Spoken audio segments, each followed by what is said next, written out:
Welcome back to our next conversation for the Silver Nest Community Leadership Program.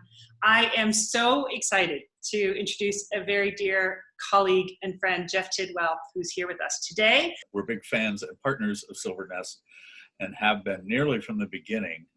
We stumbled upon each other through the beauty of the internet and found that we had similar missions, which is to help folks through this next part of their lives.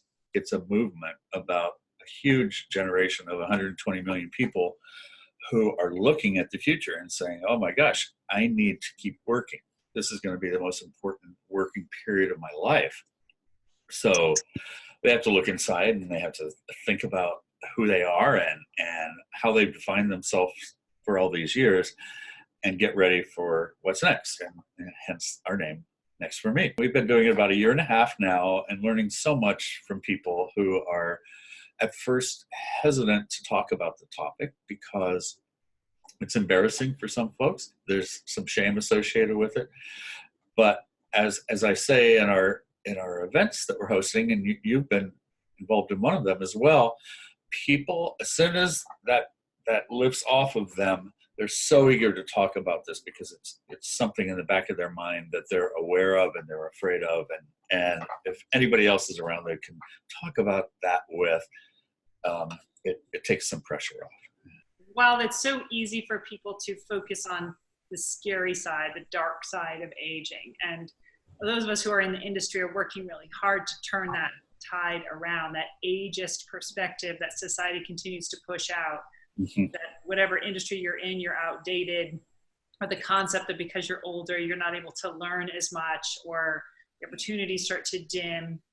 And yet, this generation is totally turning that on the head. The baby boomers are attacking aging like they attacked adolescence, turning everything upside down. No matter what age you come into, learning things can affect your mindset. So when many of us were growing up, learning new technology was hard. Like you had to take a class to learn Microsoft Word and Excel, and there was programming involved, and it required a lot of focus and understanding to manage. But today it's not really like that. It's relatively simple. Right. Technology is much more intuitive than it used to be, but we still have that perception that it's going to be a lot harder than it actually is. Okay. Shake your head. Here's this thing.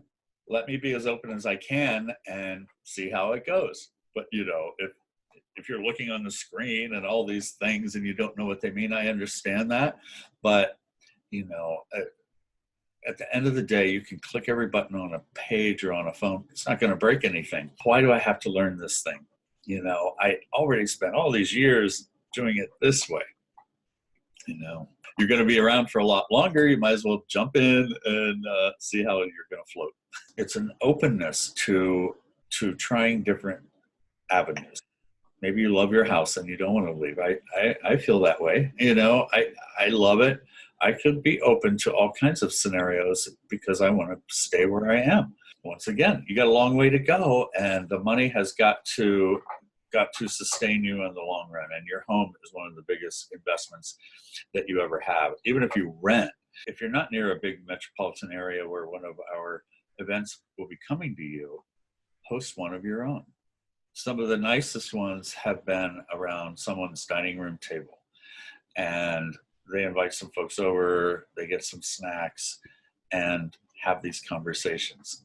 What's happened is people have found it a nice way to talk about these things, and they're getting together again on their own.